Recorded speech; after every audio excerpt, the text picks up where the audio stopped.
The year is sometime in the current shitty present. You wake up to your depressing life, about to embark to your university reunion in Moscow. Absolutely bursting with joy to share your shitty life with previous classmates who are comparatively more successful than you. You fall asleep on the bus and holy shit, Russian anime girls.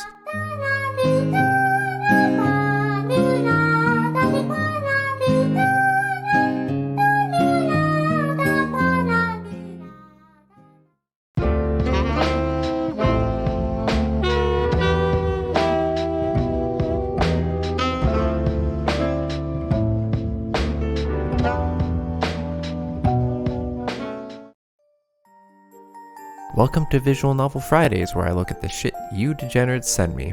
Or at least I will once I finish my backlog of recently played VNs. Please suggest more in the comments. Today we are looking at Everlasting Summer, a Russian-based VN whereby we, as Semyon, somehow get transported back through time and attend an old-fashioned pioneer camp. Back during the glorious days of the USSR. You don't stand so close. You're making me feel communist phobia. What does communist phobia mean? It means he's afraid of Seizing the means of production. No, it doesn't. Bruce. You're scaring him! The world was a much different place. Soviet pioneer camps were a popular child vacation spot, or rather, a place to dump your child while you and the spouse actually do something nice for the summer. The game attempts to recapture that aura, and apparently this game is very nostalgic for Russians who experienced these camps themselves. Nonetheless, we somehow enter this camp and accept the gruesome reality of being stuck there after a mere couple of hours. We are left to ponder many questions as this poor man, now boy. Why did I go back in time? Why am I 18 years old again? Why did I have to end up in a visual novel without hentai scenes? Okay, that last one was mine. We are introduced to many characters throughout our journey, and there's actually a metric buttload of choices to be made. The game uses the point system, so your decisions add or subtract points for the girl that decision is based on. There's one crucial point in the game on day 5 whereby you officially dive into a girl's route if you have enough points with them. From there, a couple more decisions will be given, and you will get the good or bad ending based on how many points you earned with that girl.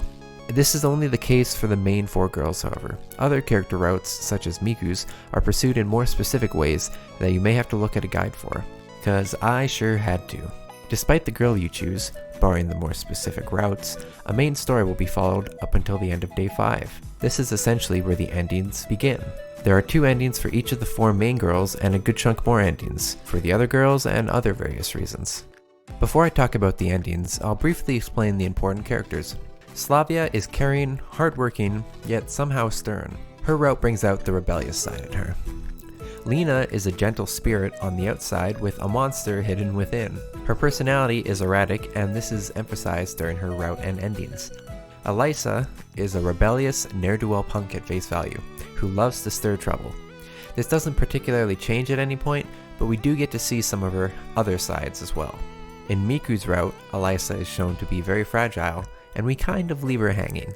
Uliana is an energetic kid in all regards, who causes plenty of trouble. Her route is the least romantic between all of them because, well, she's a kid. Miku is an idiot, Xenia is a bitch, and Yulia is a cat girl you aren't supposed to know about. Meow. Now the endings.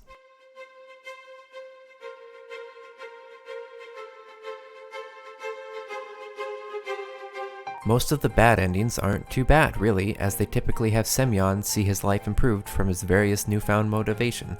Lena's bad ending in particular is as bad as it gets, and Miku's takes a horror aspect which I absolutely adored. The good endings are relatively satisfying in one way or another, and the true final ending with Yulia is certainly conclusive. It's canon that Semyon is essentially trapped in a loop for which he always starts to camp over again at the end of the week. This is true for the Semyon and True endings, where he essentially encounters other versions of himself. These versions have been trapped for varying periods of time. That was an awkward as hell sentence. Fucking English. After the True ending, for which of course he breaks free, there is even more content in the form of an extra Xenia route, whereby the Semyon that has been trapped for the longest time and essentially doing whatever he wants, like mass murder, was brought to this point due to falling for Xenia, another human trapped in the loop, before losing her to one of her fake bitchy selves only to find her thousands of loops later. It's an interesting story perspective. The story was overall enjoyable. Having to play through the first 5 days is annoying if you're trying to go for every single ending, and while thankfully there's an option to blitz right through most of the dialogue, there are still many choices to be made which interrupt the skipping, for which you must re-enable after choosing.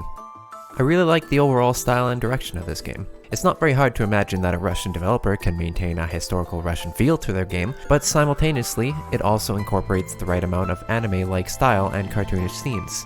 Child-friendly, innocent, cartoonish scenes. Seriously, I'm still mad about Steam dictating my right to fap to 18-year-old Russian anime girls.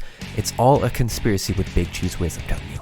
Why fap for free when you can use Cheese Whiz Lite TM, the perfect gooey substance to shove your dick into at 3 AM in the basement when your parents are sleeping? Well, your parents could be dead for all the fuck you know. You don't leave the basement, you fucking virgin. Seriously, stop buying Cheese Whiz. Sponsored by Cheese Whiz. Not actually. Please don't sue. The music is honestly really great. There's a large variety of tracks that keep up with the flow of the story. Some tracks are bangers, others are scary, many are catchy, and I really have no complaints here. This VN gets a rating of 1 out of 5 crying Mikus, which is fairly good. There's a lot of content here for the small price of nothing, and I enjoyed the time I spent at my Russian pioneer camp. Will you? There were 6 Cheese Whiz products hidden through this video, some more obvious than others. Now that's product placement. Did you find them all? If you did, throw them in the trash for me. Anyways, that wraps this up. Like and subscribe if you want to see more visual novels. I've been having a blast making this series, so I certainly want to continue it. If you wish to interact with the comments exclaiming Suka Bliet Rush B, I will not stop you.